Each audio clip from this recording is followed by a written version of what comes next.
Welcome to Codex, a history of video games. My name is Tyler Osby. And I'm Mike Coletta.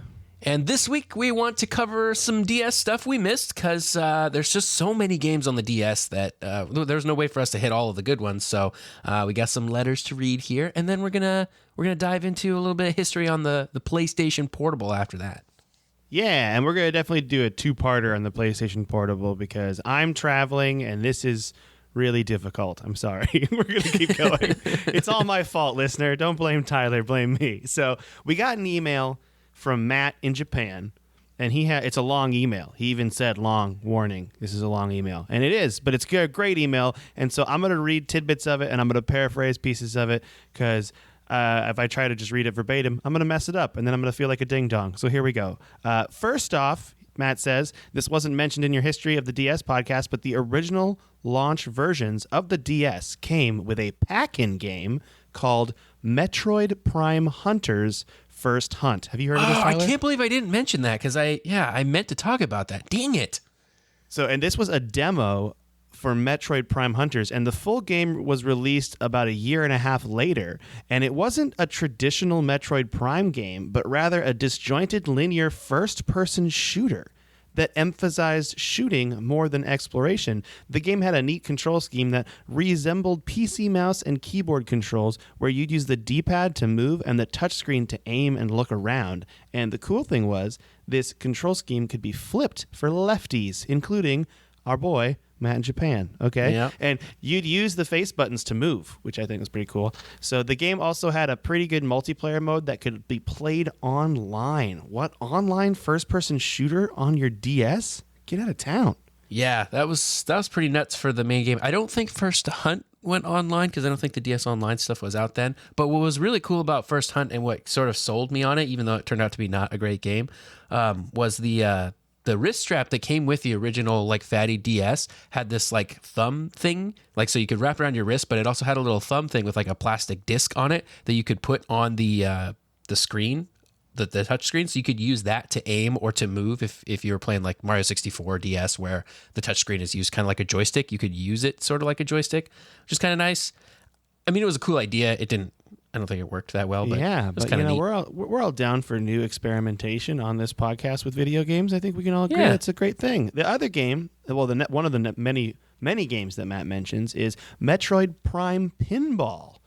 And the DS Rumble Pack was included with this game. It was a neat pinball game where you would essentially play through the events of the first Metroid Prime pinball style. So I think that's such an interesting... I don't want to say it's a trend because I feel like it's been happening for decades, but it's just like there will be a franchise that gets sort of popular and the game company will just go, you know what this franchise needs? A pinball game. And so you get like Mario Pinball, Metroid Pinball, you get like Pokemon Pinball. This is really a Nintendo thing, I'm starting to realize. They're like, we just need a lot of pinball games because there's so much pinball to do, you know? Yep. Never too much pinball. You can never have too much of it. So Matt also mentions that there were a bunch of sequels to Game Boy Advance series, including my personal favorites, Advance Wars Dual Strike, Advance Wars Days of Ruin, Castlevania Dawn of Sorrow, Castlevania Portrait of Ruin, Castlevania Order of Ecclesia, I think I said that right, and then finally Final Fantasy Tactics Advance 2. So they had those on there. So a lot of sequels to really good games. Like we mentioned Advance Wars being one of my personal favorites. So I should go back and get those games because I can play them on my 2DS, and I might do that. So that's exciting. WarioWare Touched is another game. It was a follow-up to WarioWare Inked Mega Micro Games. This was an early release that showcased the DS capabilities with mini-games that used both screens. So you could use the touchscreen and the microphone, and you could do all sorts of fun, crazy games like Shake the Soda Pop, I'm sure, as we mentioned before. So the next game on there is Feel the Magic, XY and XX. And this was a launch game that gave a taste of what the DS was capable of. In this game, the player is trying to win over the girl of his dreams through a series of bizarre mini-games similar to WarioWare while being cheered on by a group of men wearing rabbit ears. Totally normal. Just a totally normal situation like everyday life and dating. And that sounds so boring. It sounds just like real life. Yeah, I know. Why would you even play it? Oh, man. So the game was noteworthy because it incorporated a lot of the DS features, including the touchscreen and the microphone to complete these mini games. It was like the preview version of WarioWare Touched, which was released a couple months later. That's what Matt says. I love that. It's so weird. You're going to get the girl of your dreams by winning a series of mini games. It's like Scott Pilgrim Must Die. It's like you got to, fight the ex-boyfriends and girlfriends or whatever. So, Rhythm Heaven. This is the second in the Rhythm Heaven series. The first came out on Game Boy Advance in Japan only, and this is a series of rhythm-based mini-games with catchy tunes and goofy visuals. This series also has games on the Wii and 3DS. So I picture it kind of being like Guitar Hero, but it's not guitar, you know what I mean? But you're doing like the same kind of timed-out hitting buttons thing. But does it have the hand cramp Hero accessory? I don't think it's the hand cramp Hero accessory, no. So why even buy it? That's going to be a no from me, dog. If my hand's not going to cramp because of how difficult it is, why would I even play this game? Golden Sun, Dark Dawn, and it is a sequel to, Matt says, is my favorite Game Boy Advance game, Golden Sun. And this was actually the third game in the series following Golden Sun, The Lost Age, which I never played, but I'm assuming. You don't confirm that was your favorite GBA game. You're like, Matt says it's my favorite GBA game. Oh, well, no, it was my favorite. I'm just going to go with that. It was my favorite GBA game, so Matt's right. I guess I'm trying to, I'm reading his email and I'm trying to phrase it as I go along correctly. What we're learning is I can't work on the fly, apparently, but I'm doing the best I can. Okay, so Golden Sun, Dark Dawn, definitely going to get that. Matt, it is my favorite game. You are correct. Matt, you know me so well. It's so weird you know me so well and you're so far away, He's all the way in Japan. But there were also some remakes of the Dragon Quest games, or Dragon Warrior as they were known in North America. And these were very traditional JRPGs that ran alongside Final Fantasy. And while Final Fantasy would gradually experiment and spiral out with different battle systems, Materia, Triple Triad, and other stuff that would be hit or miss, Dragon Quest played it safe and had a very consistent level of quality. And the Dragon Quest games also had fun subtitles. And here are the games on that, and Matt lists the subtitles here. Dragon Quest IV, Chapters of the Chosen. Ooh, that sounds pretty hardcore. You know what I mean? Dragon Quest V, Hand of the Heavenly Bride. It sounds so heavy-handed. And many consider that to be the best game in the series. Dragon Quest VI, Realms of Revelation. It's like you have to have an alliteration separated by the word of and the, and then you got a Dragon Quest title. Yeah. My brother played all these games. He's a big Dragon Quest fan, and he spent a lot of time playing every release of every Dragon Quest game on the DS, I'm pretty sure. It seems like the kind of game I should have played because it just seems like a solid RPG. You know what I mean? They really are, and I think Matt's right. It's just like consistent quality, whereas Final Fantasy is kind of up or down. Yeah. So hot and cold. Also, he puts a star next to Hand of the Heavenly Bride and Realms of Revelation because those DS titles were the first time they were officially localized in North America. Because before, Japan only. Kind of like Final Fantasy 3 on the DS. Oh, yeah. We got more Dragon Quest games. You ready? Dragon Quest 9, Sentinels of the Starry Skies. Again, not joking. It's just alliteration separated by of and the. The first time, but I'm into it. The first time that a brand new main numbered entry would release on a handheld system. So this is not a port. This is straight up a new game for DS. And this was also the first time that the series stopped using random encounters, and you'd be able to see the enemies in the world and choose whether or not to fight them, which I think we can all agree is something that every RPG needs. Yeah, because the trend of RPGs moving towards that is definitely very welcome. I'm playing World of Final Fantasy right now, which still has the old style, and man, I just wish it didn't. Yeah, the random battles thing, even just in Pokemon and stuff, when you're like, I just want to get through this grass without a stupid Pidgey jumping up and trying to mess me up, okay? Yep. All right. Dragon Quest Monsters, Joker 1 and 2, and these were part of the Monsters spin-off series and played very similar to Pokemon. So they were like Pokemon games, but in the Dragon Quest universe. There was a group of people in my elementary school when Pokemon was all the rage, who swore by Dragon Warrior Monsters, and they would only play that, and they were just convinced that it was way better than Pokemon. I'm not sure they were right, but I just remember them feeling so superior and smug. Do you think they still are like that? Do you think that's the hill they died on? I don't know. That's a great question. They're still to this day, they're just Dragon Quest Monsters, man, no idea. It's the best. It's so much better. I mean, it's not like, I mean, this is in no comparison, by the way, to Jaybird versus Qbert, because we all know Jaybird's the best. All right. Yeah, So, obviously. Obviously. We know that's that. So there's also a couple Kingdom Hearts games that came out on DS. Kingdom Hearts 358/2 days. I don't know how so the way you're that. supposed to say that, I'm pretty sure. Okay. I think I have this right, and it doesn't make any sense. The way you're supposed to say that is Kingdom Hearts 358 days over 2. That is the proper pronunciation of that game. 358 days. It's off the top of my head. Maybe I'm making that up, but I'm pretty sure it's 358 days over 2. Man, that's like some real, like, you got to read things like you'd read things math in high school. 358 over 2. Wow. All right. Yeah. And the other one is called Kingdom Hearts Recoded. That one's a port of like a cell phone game, like not mobile game in the sense of like I played an iPhone game, which is very different from like I played a flip phone game. I'm pretty sure it was like a Japanese flip phone game. Oh, really? It was just like Snake, but with Kingdom Hearts. Yeah, it was Kingdom Hearts Snake. It's really that's what I picture. All right. The next game is called Meteos, and this was developed by Q Games, and they're the makers of Rez and Lumines. I think Luminous is correct. I think that's right. I also think Luminous is correct. Yeah. And this was a match 3 puzzle game where you'd use the touchscreen and stylus to line up blocks and would launch them into the top screen by sliding the stylus up. The game got a sequel called Meteos Disney Magic, because you know what you need when you have a game? You need to throw a little Disney Magic in there. That's what you need. That's right. Okay. Oh, this next game I thought was really exciting. Super Princess Peach. It's a platformer starring Princess Peach. And you must go and rescue Mario for once. I like that. All right. Let's switch things up. Also, there was a game, I think it was Super Mario World for Game Boy Advance, that version that I have, where you can play as Princess Peach. And I'm pretty sure her like dress makes it so you float down. Oh, yeah. That's Super Mario Advance, the first Super Mario Advance, which is a remake of Super Mario Brothers 2. The US version of Super Mario Brothers. Okay, 2. That's the one I had then. But I played that, and I was a big fan. I'm a big fan of using Princess Peach. I think they all should have, like, Luigi can jump a little higher, Toad's super fast. I'm into it. Yep. I'm into all that.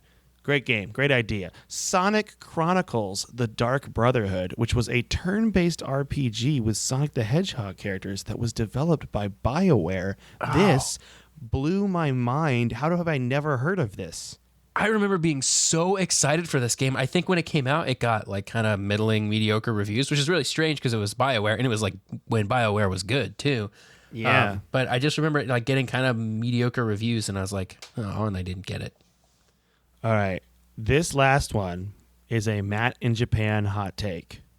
I have to say that. He put hashtag hot take in this. Hot take.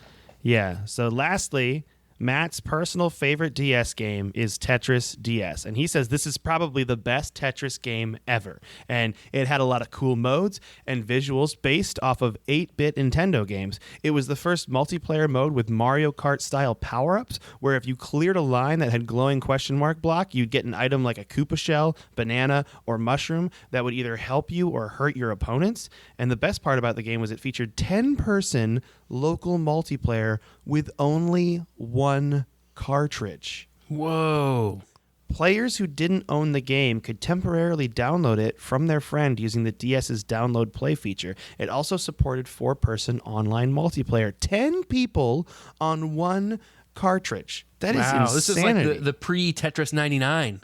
Yeah, I love this. I love wish it they so would much. add those power-ups to Tetris 99. That sounds awesome. I still haven't played Tetris 99. I need to get on that. So I need to get fun. on that train. I need to get on that train. Apparently, the game was developed under an unusual sub-license agreement that ended abruptly, and so it had a low print run and is pretty rare. So for funsies, he told me to look up the price of a copy of Tetris DS on Amazon or eBay. And to add some surprise, I didn't want to do it until we were on air. Okay. Some intrigue here. So I just looked it up on Amazon. Give me a guess. How much do you think Tetris and I'm going to say this is new. This is the new price of the game for Tetris DS. For a brand new, like, unopened copy, I'm going to say $268. Dude, it's $200. It's $199.99. But you have to pay $5 for shipping. Oh, man. That would make it or break it for me. I'm like, I have $200. Yeah. I don't have $205. A used copy, I mean, if you get a used copy on Amazon, minimum it's still $40. So yeah, it's definitely rare. Yeah, that's pretty crazy. And you know what I'm going to look at right now because I want to know is this is going to make me mad, I think. Remember when I told you that I bought the Resident Evil game for DS? Yeah. And I got rid of it?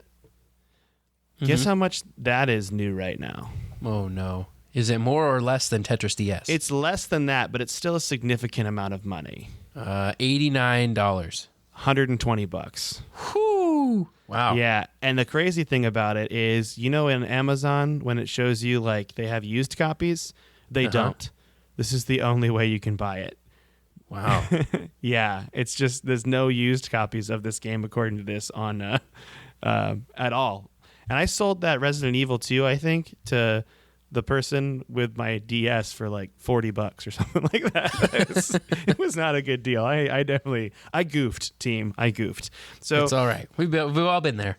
Yeah, but I just thought that was really interesting. Matt, thank you so much for your email. That's great. We knew we missed a lot because there's just so many games, Yeah. and we make the lists and we try to go through and find the games, and we always miss some. And Matt in Japan is a true hero. Hero of the podcast. That's what I'm going to call him from now on. Hero of the podcast, Matt in Japan. And now, Tyler, we get to talk about the PlayStation Portable. All right. I'm excited because I had a PlayStation Portable. My brother got one as soon as they came out. There was a period of time where my brother bought every single portable console as soon as it came out. And that period of time lasted from about 2004 to whenever the 3DS came out. Because he got know that what on it sounds day one, like too. to me? It sounds like your brother's a pretty cool guy. That's what we just He learned. is a pretty cool guy. Pretty cool guy. Tyler's He brother. showed but me no... Tetris 99 also. So so he's a really cool guy. Yeah, he's way up there. So anyway, he got a PlayStation Portable as soon as it came out. I got mine after they slimmed it down in a little bit, which we'll probably talk about next episode. But it's important, I think, when we're talking about the PSP to frame it in terms of the company that made it. Sony, as an electronics company, has often disrupted industries with portable products. So here's a brief history of portable Sony devices. 1979. The original, the Walkman. This was the first successful portable music listening device. It played tapes, and it featured the now ubiquitous, no longer ubiquitous, headphone jack. This was kind of a cool thing when it came out because at the time, music was a sort of thing that people listened to music by themselves, but it was also it wasn't a intensely personal thing the way that it could be with a cassette player, because you could be in a room with your headphones on and nobody else is listening to your music, and that's how personal that device was. I had a Walkman. I still have my Walkman. It's in storage. I know exactly where it is. It has a vinyl silver case that goes around the actual Walkman. Wow. I got it from my grandma, and I even have the original headphones. I think it's really cool. Real into it. What tape do you think is still in there? If based on the cassette tapes I owned, I'm gonna guess it's Beatles Abbey Road. That's a solid tape to leave in your Walkman. That was my first ever piece of music I ever bought, was Beatles Abbey Road on cassette. Now, my first CD I ever bought was Eiffel 65's Europop. So Yes, not I as love cool. that album. That album's so good. I'll still listen to that album. It's so good. But yeah, I just thought it was funny. I definitely had a Walkman, and I definitely have the next portable item that Sony made that you're going to talk about. Yep. They made the Discman, which was the same thing as a Walkman, but it was a CD player. And this was in 1984, so only 5 years after the first Walkman. Sony's got CDs in your, I don't want to say in your pocket because CDs are not really pocket-sized, but they definitely sound better than tapes. I had a Discman. I'm sure it wasn't the original Discman, but I had one from the late 90s probably, and it skipped. If you even looked at it wrong, it would skip. Oh, yeah. The favorite part about those is mine was anti-skip technology, and it was just, if you move it an inch, it's going to skip. There's no way they can stop that. Yep. They also had their fair share of misses. Those were their big disruptive things, but they also had the mini disc player, which was supposed to be the future of music in the early 90s. It was kind of had the sound quality of a CD and the size of a cassette tape, and it just never really caught on outside of Japan, and they eventually got superseded by MP3 players. And Sony's made a lot of MP3 devices and stuff, but yeah, the Walkman and the Discman were a big deal.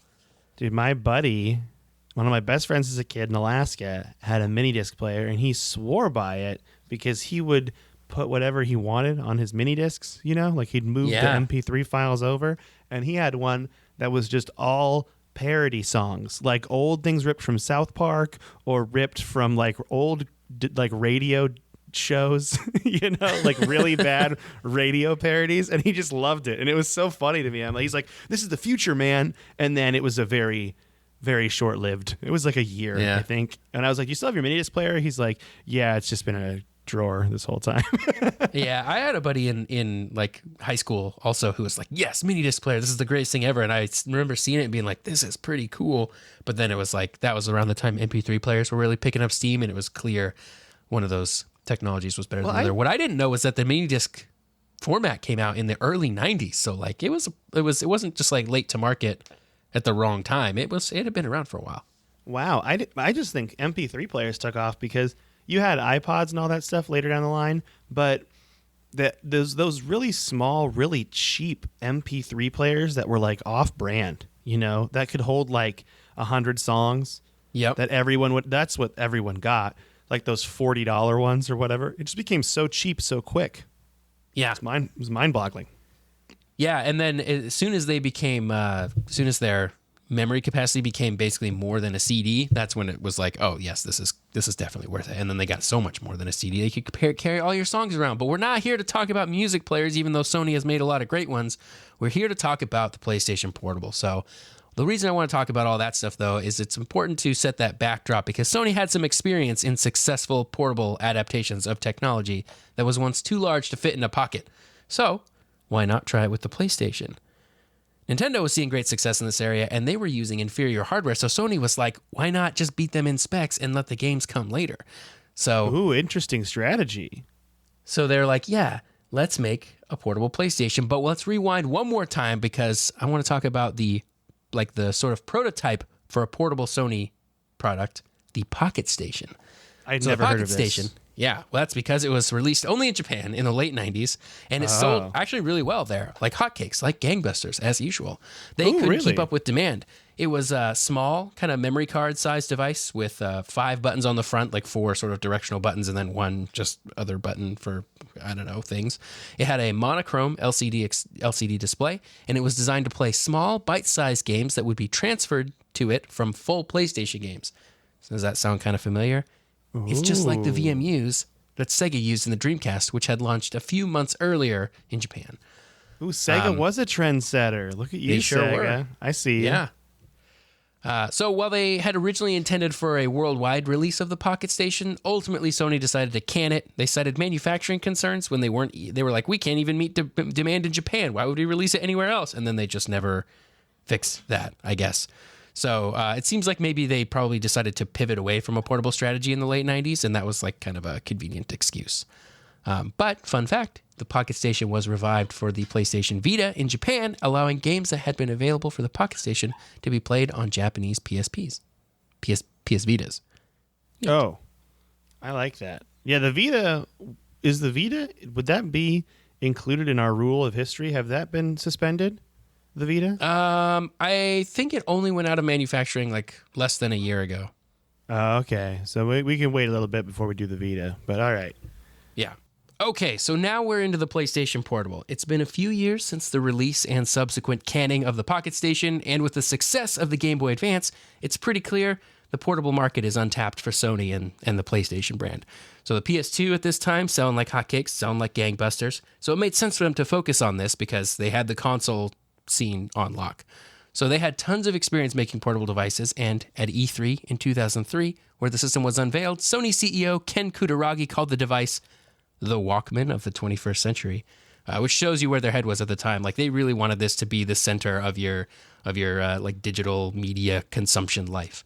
Well, that was like, it's kind of this whole thing in reading this kind of reminded me of how Xbox is like, we're going to take over your living room with the Xbox One and it's going to do everything. And Sony was like, we're going to take over just you walking around and it's going to play games and you can watch movies and you can listen to music. Like they wanted it to do everything. They wanted it to be a cell phone. That's what they wanted it to be. That's what they wanted it to be, yeah. Yeah. But we hadn't quite figured that part out in 2003. So. Yeah. Yeah.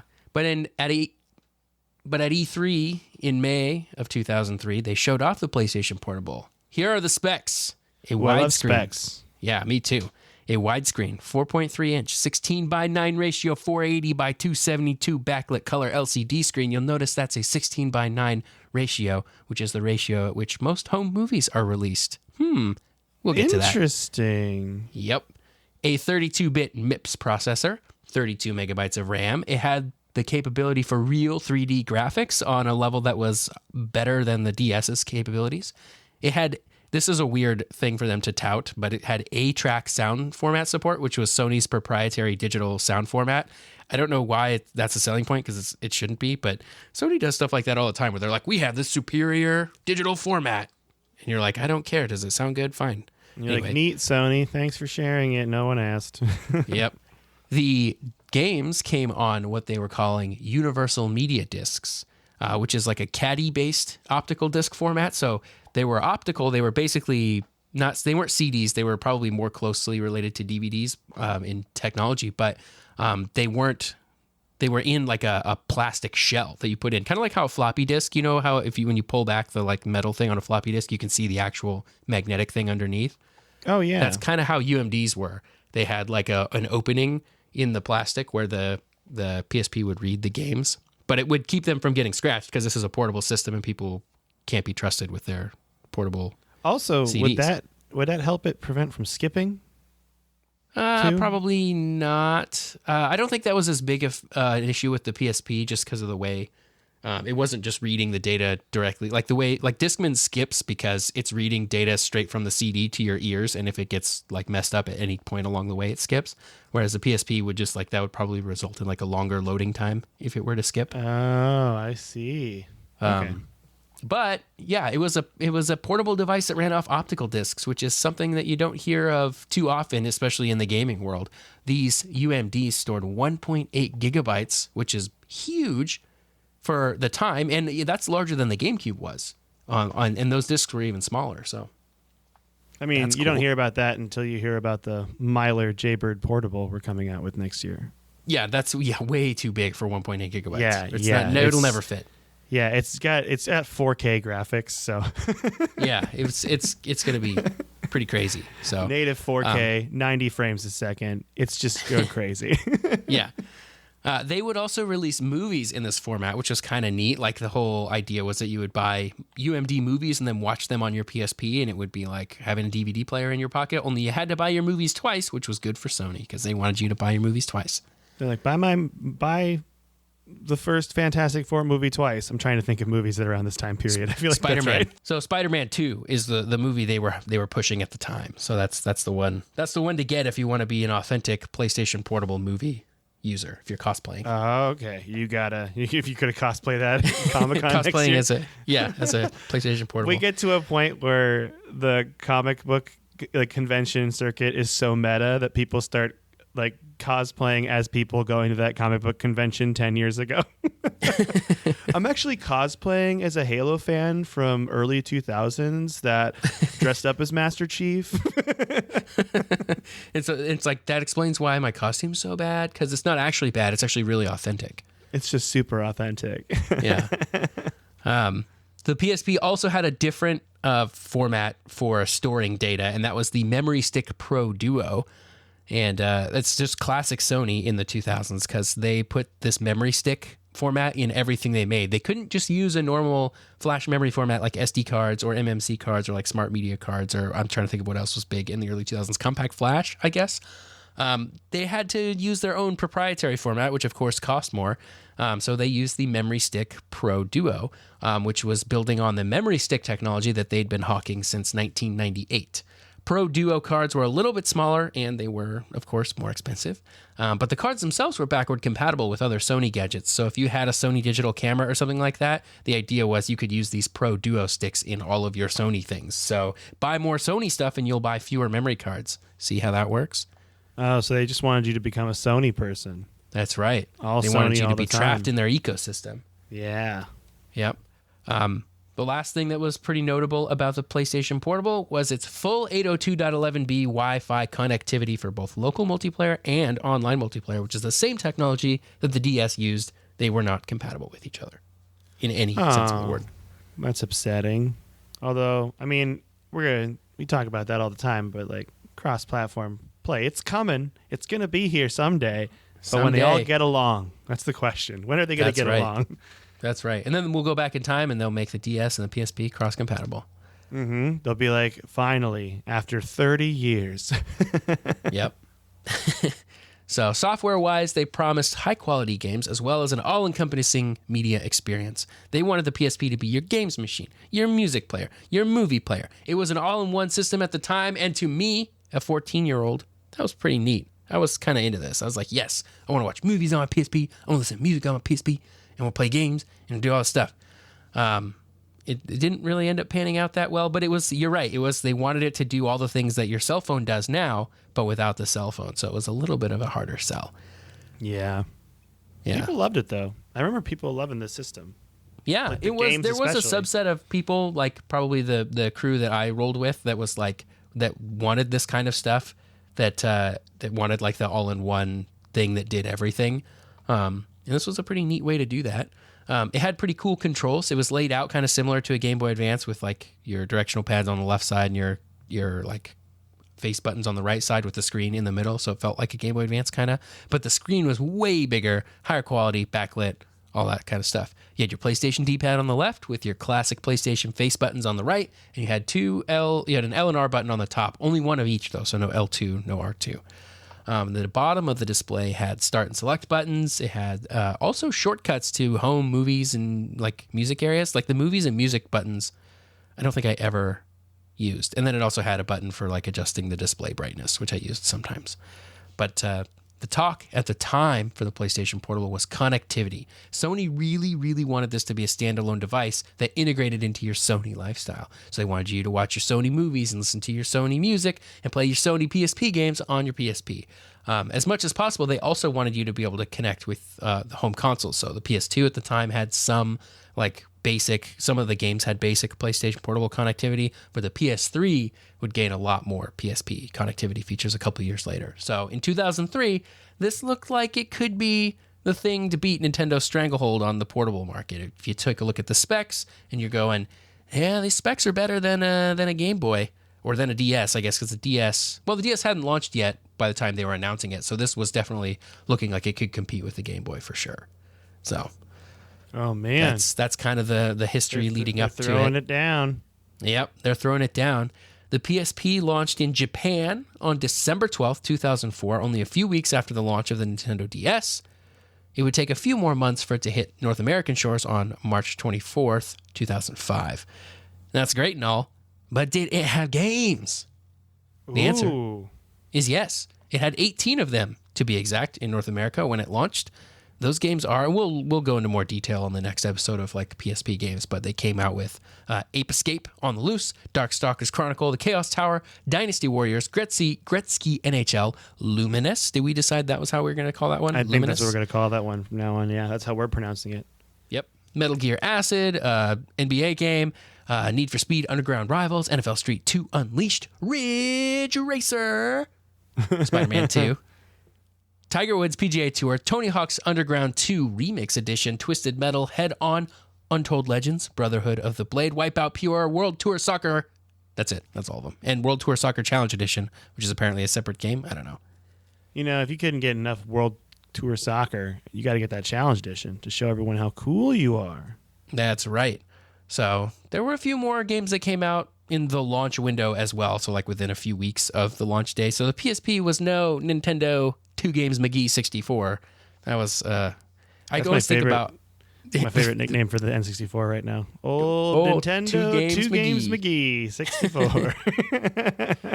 Yeah. So those games are not too shabby. I can point to Luminous is probably my favorite puzzler game of all time. I come back to that all the time. Metal Gear Acid was an interesting take on the Metal Gear Solid franchise. And Spider-Man 2 was like a pretty good portable version of the greatest Spider-Man game up until the newest Insomniac game. It was like an open world Spider-Man thing. It worked really well on the PSP. And then Tony Hawk's Underground 2 Remix is a great Tony Hawk game. Everybody, you got to have a Tony Hawk game. Yeah, you have to have a Tony Hawk game, especially on a I feel like PlayStation really, like when people think Tony Hawk, they probably played it on a PlayStation. I played mine on 64, but I felt like I was the outlier when I talked to my friends about it. You know. So, yeah, you definitely were. I was the outlier.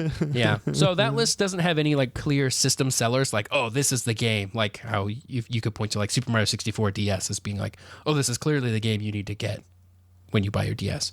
There weren't any games like that for the PSP, in my opinion, but it had enough good games that eventually it became this like, yeah, you should probably get one because there's a lot of great games on here. Yeah. So, and we're gonna go more. That's all, I guess, for PSP history this time. We'll talk a little bit more next time. Yeah, because I think next time we're going to talk about the homebrew scene for the PSP, right? Because that was pretty cool. And then we're going to go through some games, and then I'm sure we'll forget some games, and then Matt will let us know what we forget. Yeah. I love this thing we got going on here. This is good because I like to be thorough, and I feel like we're more thorough. So, Tyler, what have you been playing this week? I have been playing all the same things that I've been playing as of last week. Still rolling through World of Final Fantasy. Jumped back into Destiny after taking a week off to do some of the Revelry stuff. And with me, we've been duoing some Revelry. That's been nice. That's basically it at this point. Like taking a look around as if something is going to jump out to me, and I don't think anything is. I've been on the road this whole time for the last 2 weeks, dear listener. If you didn't realize it, I'm in Kansas right now. The last show was yesterday, so I'm flying home in about 4 hours is when I leave Kansas, and I am so excited to go home and play some other games because I've only had Destiny really this whole time, and I bought Skyrim right before I left. I think I mentioned that Skyrim Special Edition, and I was having a lot of fun just like playing that for like an hour or two a day, just really enjoying myself. And man, I want to go back to it so bad. I want to play my Skyrim character. It was really fun. I just felt like I want 100% achievements that game, Skyrim Special Edition, and I feel like it's very doable. On one character. I haven't seen those achievements. Are they pretty gnarly? A lot of them are like just complete this whole branch of a quest line, complete this whole branch of a quest line. This one that's kind of weird where you have to get like a 1,000 gold bounty in every single hold of Skyrim. So it's like you got to save like your there's game. Just a lot of crime, pretty much. Yeah. You got to just like murder a bunch of guards and then escape, and then go somewhere else and murder a bunch of guards and escape, and then murder a bunch of guards. I did it on a Xbox 360 when I played the game, so I know how to do it. But I was just like, it's a little tedious. It's a lot like you save your game and then you're like, I'm gonna go get this achievement real quick, and then I'm gonna go back to the save game I had where I'm not in jail on anywhere. So that makes sense. Yeah, it's like one of those things. But I want to play that. I am gonna do my plan today. It's a pretty awesome flight home. Okay, it's 4 hours long, I think, my flight, and I plan to play Pokemon on my DS while listening to some new music I downloaded that I'm really excited to listen to. Yeah, have you heard of Lizzo? I have not. Lizzo. She's great.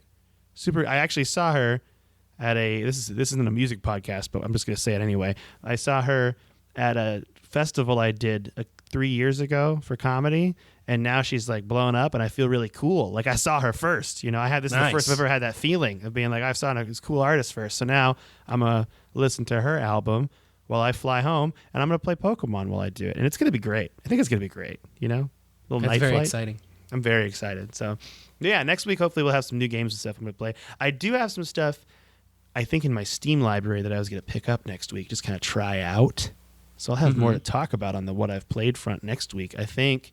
But, Tyler, I think that's it for the day. So next week we'll go into part 2 of the PSP history, do some games. Thank you once again to Matt in Japan. We also have 19 ratings now on our thing. I haven't checked it today, but that was what it was, I think, last time I checked a couple days ago. So thank you, whoever's rated us and reviewed us and subscribed. That means the world to us. It helps us out a lot. In fact, smash that like button, ring the notifications bell. Yeah, Just right. kidding. We don't have a YouTube channel. Hey, what you doing today, listener? I don't know how they say it. That just sounds right? But I thank you so much because it really does help us a lot, and it means the world. I'm just double checking one more time real quick to see if we got. Nope, it's yep, it's still there. So yeah, thank you whoever's rated us and reviewed us. It means the world, and That's it. Oh, Codex History Podcast at gmail.com. You can follow Tyler at SneakerElf, ELPH on Twitter. You can follow me at MeColetta. You can send us a fax if you find a fax number that's good for us. I don't have one. Just send a fax and maybe it'll get to us. Yeah, you could go out and you can buy Spider-Man 2 for your PSP, and Tyler and I will feel it in the air, and we'll know that you're with us. That's what it will be. So that's what we'll do. Tyler, do you want to say bye to the listener real quick before we go? Yeah, bye.